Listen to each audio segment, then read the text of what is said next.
നാട്ടിൽ നിന്ന് വന്ന സമയത്ത് എൻ്റെ എനിക്ക് കുറച്ച് ക്ലാം ഫ്രൈ കൊടുത്തിട്ടുണ്ടായിരുന്നു, അതായത് നമ്മുടെ കക്കിറച്ചി. And it felt like she had packed a little piece of my home. അപ്പോൾ ഞാൻ അതിൽ നിന്ന് കുറച്ച് ഇന്നലെ എടുത്ത് ക്ലാം റോസ്റ്റ് ആക്കിയിട്ടുണ്ടായിരുന്നു. So I thought why not make something different, something I have never even tasted before clam fritters. So ഞാൻ ആദ്യമായിട്ടാണ് ഇത് ട്രൈ ചെയ്യാൻ പോകുന്നത്. So I thought it would be special to share it with you too. So നമുക്ക് അതൊന്ന് കണ്ടു നോക്കിയാലോ. ബാ. അപ്പോൾ ആദ്യം തന്നെ ഒരു കപ്പ് മൈദയിലേക്ക് 4 ടേബിൾ സ്പൂണോളം അരിപ്പൊടിയും കൂടി ചേർത്ത് കൊടുത്ത് അതിലേക്ക് കുറച്ച് ചോപ്ഡ് ഓണിയനും പിന്നെ കുറച്ച് ഗ്രീൻ ചില്ലിയും കറി ലീവ്സും കൂടി ആഡ് ചെയ്ത് കൊടുക്കുന്നുണ്ട്. അതിലേക്ക് ഫ്രൈ ചെയ്ത ക്ലാമും കൂടി ചേർത്ത് കൊടുക്കുന്നുണ്ട്. എന്നിട്ട് വേണ്ടത്ര സോൾട്ട് കൂടി ചേർത്ത് കൊടുത്തിട്ട് ഒന്ന് മിക്സ് ചെയ്ത് കൊടുക്കാം. എന്നിട്ട് ഞാൻ ഇതിലേക്ക് കുറച്ച് വെള്ളം ഒഴിച്ചു കൊടുക്കുന്നുണ്ട്, just enough to make it a nice batter.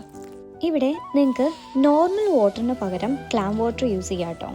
ഞാനിവിടെ റിയൽ ഫിഷ് ഫ്ലേവർ വരാനായിട്ട് കുറച്ച് ഫിഷ് മസാല കൂടി ആഡ് ചെയ്യുന്നുണ്ട്. അപ്പോൾ നമ്മുടെ ബാറ്റർ ഇവിടെ റെഡി ആയിട്ടുണ്ട്. അപ്പോൾ ഓയിൽ ഗ്രീസ് ചെയ്തിട്ടുള്ള ഈ ഒരു എയർ ഫ്രയറിൻ്റെ ബാസ്ക്കറ്റിൽ നമുക്ക് ഇതൊന്ന് വെച്ചുകൊടുക്കാം. അപ്പോൾ ഞാനിവിടെ 200 ഡിഗ്രി സെൽഷ്യസിൽ ഒരു 20 മിനിറ്റ്സ് കുക്ക് ചെയ്തെടുത്തിട്ടുണ്ട്. അപ്പോൾ ഇതാണ് നമ്മുടെ ഫൈനൽ ലുക്കായിട്ട് വരുന്നത്.